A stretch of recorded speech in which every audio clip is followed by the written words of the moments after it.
ಒಂದು ದೇಶದ ಪ್ರಗತಿಯನ್ನು ನಾವು ಅಳತೆ ಮಾಡಬೇಕಾದ್ರೆ ನೋಡಬೇಕಾದ್ರೆ ಆ ಒಂದು ದೇಶದಲ್ಲಿ ಮಹಿಳೆಯರನ್ನ ಯಾವ ಸ್ಥಾನಮಾನ ಕೊಟ್ಟಿದ್ದಾರೆ, ಮಹಿಳೆಯರಿಗೆ ಯಾವ ರೀತಿ ಗೌರವ ಕೊಟ್ಟಿದ್ದಾರೆ ಅನ್ನೋ ಒಂದು ಆಧಾರದ ಮೇಲೆ ನಾವು ಆ ದೇಶದ ಪ್ರಗತಿನ ಅಳೆಯಬಹುದು ಅಂತ ಅಲ್ವಾ.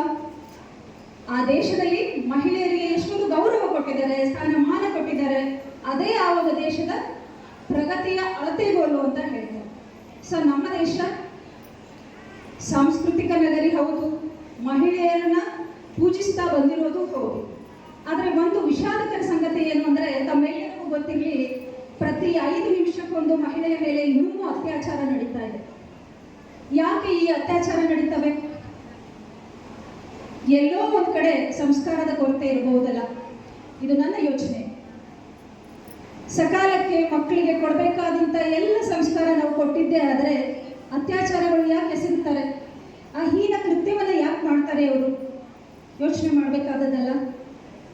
ಸೊ ನನ್ನ ಒಂದು ಆಶಯ ಏನು ಅಂದರೆ, ಎಲ್ಲರೂ ಮಕ್ಕಳಿರುವಾಗ ಮಕ್ಕಳಿಗೆ ಒಳ್ಳೆ ಸಂಸ್ಕಾರ ಕೊಡಿ. ಹಿರಿಯರನ್ನ ಕಂಡ್ರೆ ಗೌರವಿಸ್ತಕ್ಕಂಥ ಒಂದು ಗೌರವವನ್ನು ತಾವು ಹೇಳ್ಕೊಡಿ.